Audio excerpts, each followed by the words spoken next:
تعمیر کعبہ کے اب مختلف ادوار بتائے جا رہے ہیں کہ عرض بیت اللہ کی تخلیق ہوئی۔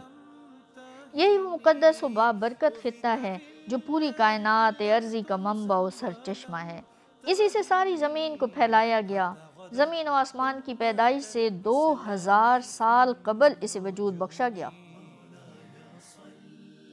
زمین و آسمان کی پیدائش سے بھی 2000 سال قبل اسے وجود بخشا گیا۔ حضرت کعب الاحبار سے روایت ہے کہ زمین و آسمان کی پیدائش سے 40 برس پہلے کعبہ شریف کی سرزمین پانی پر قائم تھی، پھر اس سے زمین کو پھیلا دیا گیا۔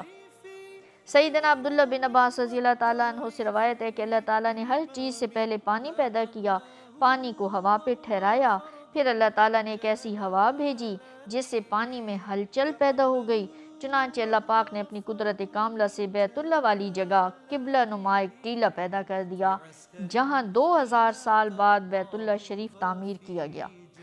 امام واحدی حضرت مجاہد سے روایت کرتے ہیں کہ اللہ تبارک و تعالیٰ نے زمین کے دوسرے اجزاء کی تخلیق سے 2000 سال قبل کعبہ شریف والی جگہ پیدا کی۔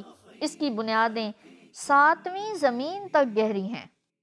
امام بیہقی نے شعب الایمان میں حضرت ابن عباس رضی اللہ تعالیٰ عنہ سے روایت کیا ہے کہ حضور صلی اللہ علیہ وآلہ وسلم نے ارشاد فرمایا، سب سے پہلا ٹکڑا جسے اللہ رب العزت نے زمین میں سے پیدا کیا وہ بیت اللہ کی جگہ ہے، پھر اسی سے زمین کو پھیلایا گیا، اور سب سے پہلا پہاڑ جسے زمین پر اللہ تبارک و تعالیٰ نے پیدا کیا وہ ابو قبیس ہے، پھر اسی سے پہاڑ پھیلائے گئے۔